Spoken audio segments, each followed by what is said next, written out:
Okay, Milo, you posted this awesome video of John Daly raising his heel. It's actually the video cut out right about here. Raising his heel up and boom, landing that thing and then delivering the club into the ball. So we're going to call this the John Daly move, stomp and compress.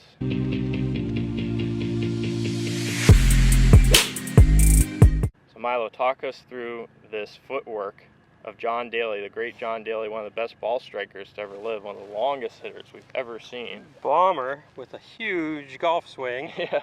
More like a long driver than a typical tour player, but with some hands of gold, right? The guy has so good, such good hands. He might be one of the most talented players ever. I'd argue that point. I'd say maybe the most talented player ever. Quite a talented man. Okay, so what we see with John Daly is basically everything I like to see in a flowing athletic motion. He's got a definite rhythm and trigger. You can see there's like a little, he almost stomps his right foot, boom, as he gets going. Huge, so you can see the dynamics.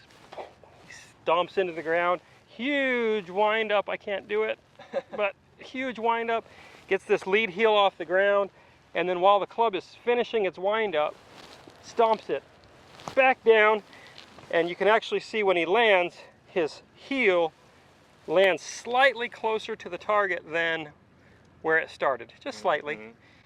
But this huge wind up and fall, and he doesn't pull down with his arms in transition. He uses that fall into the ground to create the energy. Now his arms and hands are in motion. Yeah.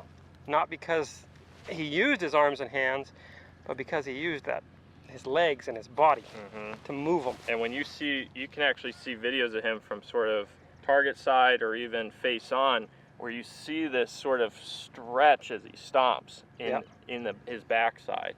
You can really see that, and that sort of initiates that pivot through the golf ball, because he actually pivoted pretty darn good. Yeah, he was special. Yeah. And so what's happening is this club is still working this way. So you got almost a 1 pound club, you got 30 pounds of arms, and your torso everything's still wanting to go this way when this left side or left leg stomps and squares back up. So that's creating all that stretch through your body, creating a big load of those muscles. Now those muscles are like stretched out and ready to launch. So for a guy like him too, bigger guy, big backswing, that sequence is like really, really important. And if he just pulled that club from the top, I don't think he would hit it nearly as far. What about you? He wouldn't hit it nearly as far, and he would never find it. Yeah. So he had to have a great sequence. His arms broke down more than most. Yes. They had to widen back out somewhere along the line to be able to get the face back square. It's pretty special, that motion. I would not necessarily recommend some of the elements. The big long arm swing where the right arm folds up almost too much. Yeah. The club droops down and points at the ground. For most of us, we're not athletic enough to manage that. Yeah. But he could. And I wonder if he got that heel raise growing up, maybe watching Jack Nicklaus. That might have been his inspiration for that. I would almost guarantee a lot of his inspiration came from Jack. But also when you're a kid and you're trying to hit a ball far, you probably are going to pick that left heel up a little bit, I guess, too. I'm pretty sure there weren't a lot of coaches touching that golf swing. I'm pretty sure it was mostly self-made. Yeah. And his whole goal in life was probably to see how far he could hit it as a child. And so he came up with that. And when a really good athlete has a goal of hitting it as far as they can, they move athletically. Yeah. And he does. Okay, so big takeaway here. As the club is still moving its way in the backswing, that's when we want to begin to land, and that's what pulls the club back around for us versus us initiating from the top with our hands and arms. Yes, correct? That's correct. Okay. I'm going to move this camera face on. We're going to do a little exercise to teach them this. Okay. All right, Milo, here's a little exercise they can do, and something we do with students sometimes, and that is heel tappers. So I'm actually going to turn to the camera here. All right, so what you talked about with Daly is how to start this backswing. He might have actually had a little pressure shift left, and as he was doing that, his right heel came up, and then he pressed it down to start his backswing. You actually do this a little bit in your golf swing too, right? Every swing.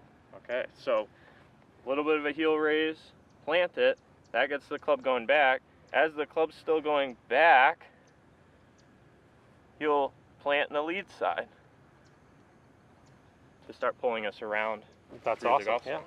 gets Okay. the pressure shifting at the proper time, so it's preceding the club constantly. Okay, show us how it's done.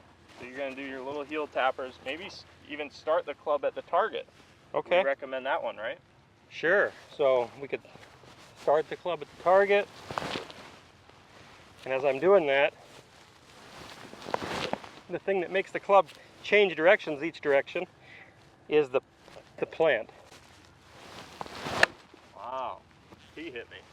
Sorry. I felt the ground shake on that one. All that stomping. Thunderous.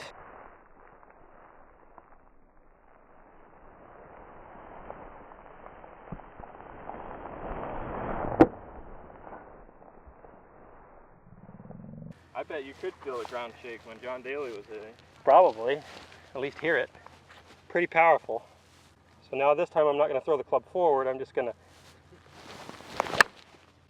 It's just such a flowing motion when you see that. So I can just, every time you move your feet, I'm like, boom, boom. You know? I think it's no coincidence that the great swingers of old, the great movers, Snead, Hogan, Bobby Jones, Jack Nicklaus, and now John Daly, kind of moved their feet around, didn't they? They sure did. They didn't keep them stuck in the mud. But it was also a response to the sequence and winding up, the unwind, right? It wasn't just them. And it was a doing timing this. mechanism as well, I think. Yeah. Part of being able to create that nice flow is having something to time, so it's like a dance move. You've got this flowing of pressure and you can feel it in your feet. There you go. Stomp and compress like John Daly. I hope you all liked this video. If you did, please hit the like and subscribe button, and come visit us at milolionsgolf.com, where we can help you learn to swing like an athlete.